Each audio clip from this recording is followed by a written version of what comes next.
In this video, let us see what is hierarchical indexing. Let us import our libraries. Import numpy as np, import pandas as pd. Okay.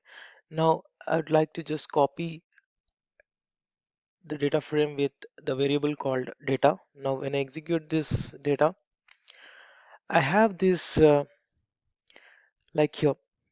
Now if you would like to retrieve with respect to index, okay, here we have two indexes, right? A and B. That is why we are calling it as hierarchical indexing.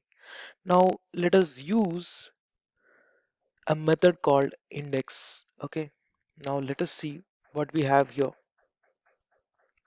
Now we can see that we have all these indexes A1, A2, A3, and so on. Let us retrieve the information with respect to A from this data frame. So for that I can just use data, open the square brackets and just use the letter A here inside. So now I have retrieved the data from the A index. For A index we have these three numbers. So we have got these three numbers here. Now we can also do slicing with the help of indexing. Okay, now let us just use the slicing here. Open the square brackets. I can just simply use my indexing B here. Just put slicing here and then C. Now I can retrieve both B and C indexing. Also similarly, I can use another method as well, that is with lock data dot loc. I can use simply I can just give the data frame here and two-dimensional array it should be, so that I can retrieve both A and C, right? Suppose if I would like to retrieve the first number from A, B and C, then I can retrieve by using data dot lock method. Okay, simply by using a slice method, colon and 1. Now I can retrieve all this, whatever the first we have, whatever the first indexing with respect to A we have, will retrieve all those. Similarly for B, similarly for C. Suppose if we would like to retrieve this 0.35 here, for that I can just use data dot A of 1. Okay, so A of 1 is this one, right? So now I would like to retrieve something here which is minus 0.41. For that I can just simply use here A of 3. So I can retrieve that. Okay, so now we have this here. Let us retrieve our data with by executing. Now we have got here our data frame.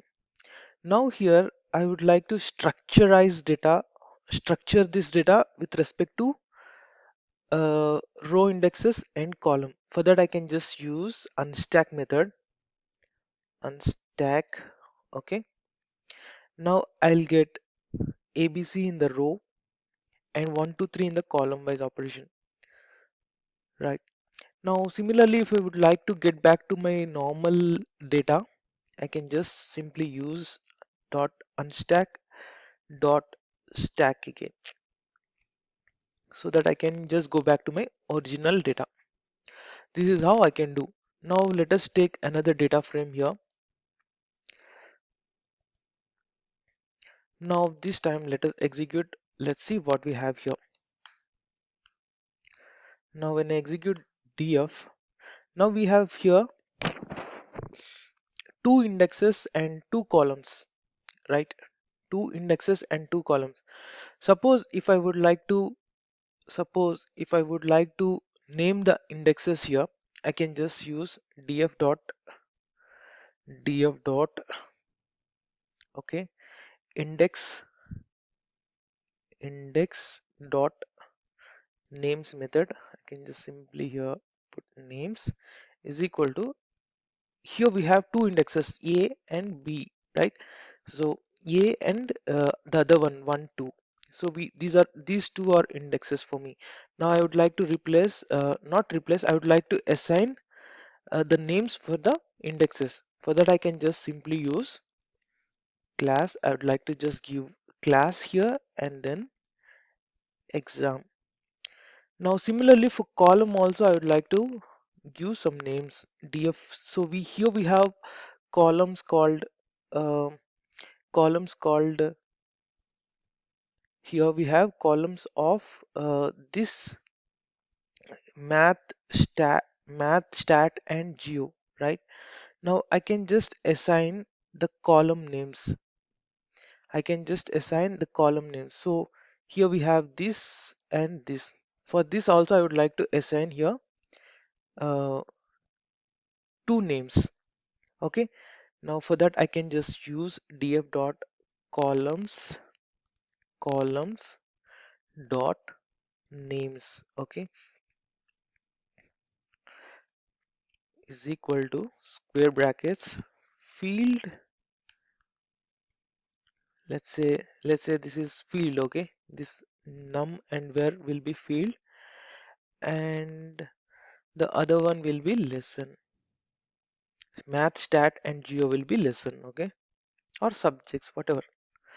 So now when I execute df, now I'll get the names of the indexes as class and name, which I have assigned here, and also for columns we have got field and lesson. Now if I would like to retrieve only num here, okay, I can just use because um, this num belongs to math and stat. Okay, now I will expect only this part when I execute df of num. So let us see what we have here. Df of num. Now I have got only math and stat because num is for both stat, math and stat. Okay. Now let us go further. If I would like to swap, okay, if I would like to swap, let me just execute df here. If I would like to swap here class and exam, I just wanted to swap here both the indexes. So for that I can use swap level, which is another method called swap level. Sorry, swap level. Here I can just use this parenthesis class, and I would like to just give the names of the indexes which I would like to swap. Okay. Now you can see here we have got the class here and exam here. So it got interchanged. Now going further, we'll also see we have another method called sort index. So here let us execute df again. So sort index means it will take in ascending order. So here we have both the indexes, but it will take the numerical one and it will sort in order. So let us take a df. Now we use the method called sort index. Okay. Now here, which one I would like to basically, like, I'll use level 1 here because I would like to change in this operation. Okay, here. So row wise operation, right? This is a row wise operation, so I'll just use a level is equal to 1 here. Now we can see all my rows got sorted in order here, one with respect to the numerical one. Now let us see some other methods. Okay, uh, df dot, suppose if I would like to sum, if I would like to sum for exam here. Okay, if I would like to sum exam, then I will what I will get here. Let us see what we will have here. Okay, sum exam means like it will take the common indexes. Here common indexes are 1 and common indexes are 2. So 0 plus 6 will be one row and 3 plus 9 will be another row. Similarly, like all this. Let us see what we will get here. So df dot sum of level here according to level I would like to sum. So level is equal to exam. So now we have got an output with common 1 and 2 because 1 got summation here. 0 plus 6 is 6, 1 plus 7 is 8, 2 plus 8 is 10. Similarly for this 2 index. So let's go further and let's explore some more methods. Okay, now let us execute df. Okay, this time I'll just use another method df dot sum. Okay, now this time I'll just use level is equal to field, level is equal to field, and I would like to do the column wise operation. Okay, level is equal to field and axis is equal to 1 because I'm going to do the column wise operation. Now we get here because in field we can see that math and stat are common with NUM. So 0 plus 1 will be given as 0, 3 plus 4 is 7, 6 plus 7 is 13, and 9 plus 10 is 19. So these two columns are going to get added, and where will be separately taking out as a separate column. So let us also take another data frame. Okay, let us take another data frame here. Okay, now let me execute this data frame. Now we have a data here. Suppose if I would like to set an index, okay, I can just take another variable data2 is equal to data dot. I would like to use set index method. Okay, set index we have. Now here I would like to use an index as A and B. For that I can just open the brackets and use A comma B.